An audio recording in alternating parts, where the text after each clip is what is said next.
Long ago, when forests stretched farther than anyone could walk and villages lived by the wisdom of their elders, there was a peaceful kingdom hidden between emerald mountains.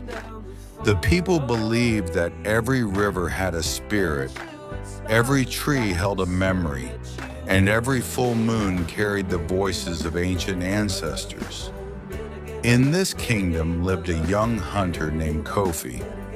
He was known not only for his courage, but for his kindness. He never hunted more than his family needed, and he always respected the forest. On the other side of the Moon River lived a young woman named Amara. She was the daughter of the village healer. She knew the language of herbs, flowers, and birds. Whenever someone was sick, she could find the right plant to heal them.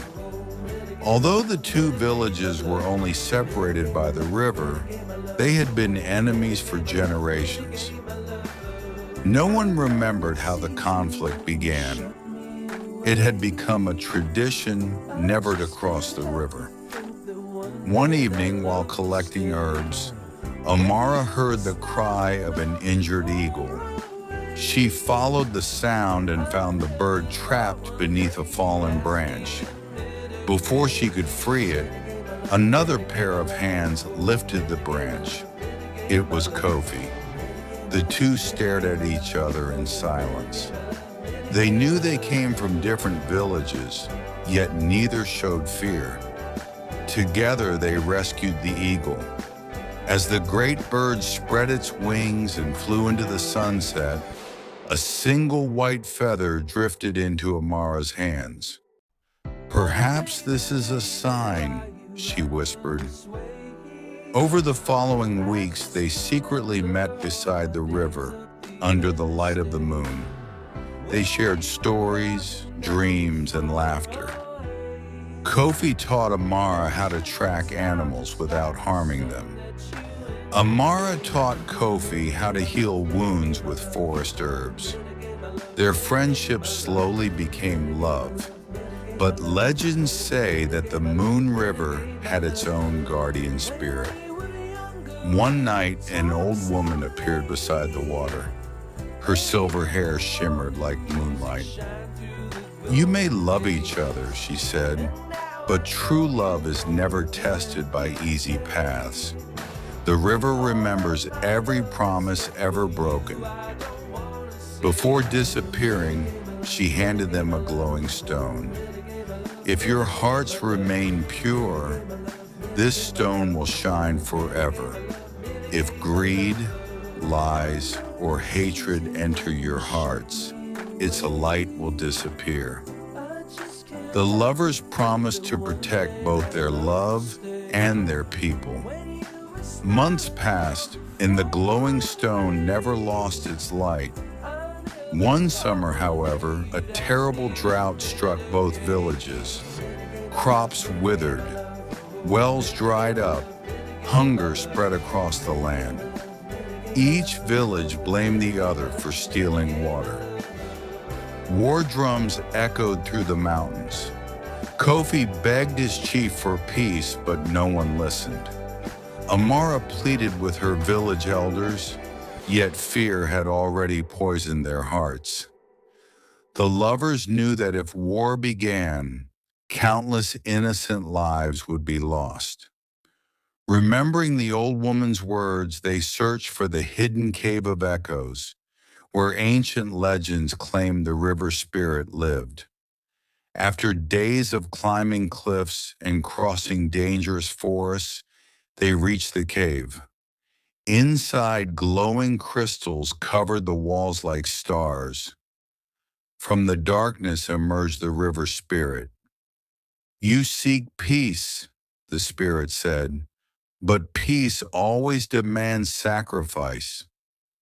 The spirit explained that deep beneath the mountains flowed a forgotten spring, powerful enough to restore every river. Yet it could only be opened if two people from enemy lands willingly gave up what they treasured most. Kofi looked at Amara. Without speaking, they both understood. Kofi laid down his hunting spear, the symbol of his family's honor. Amara placed her healing necklace upon the stone altar, the necklace passed down through generations. The cave shook. A brilliant stream of water burst from the mountain, racing through hidden tunnels until rivers, lakes, and wells overflowed once more. Rain clouds gathered above the kingdom. The drought ended. When the villagers saw water returning from the mountains, they believed it to be a miracle. The truth slowly spread. The people learned that two young lovers had risked everything not for one village, but for both. Ashamed of their hatred, the chiefs finally met beside the Moon River. For the first time in centuries, they crossed the water and shook hands.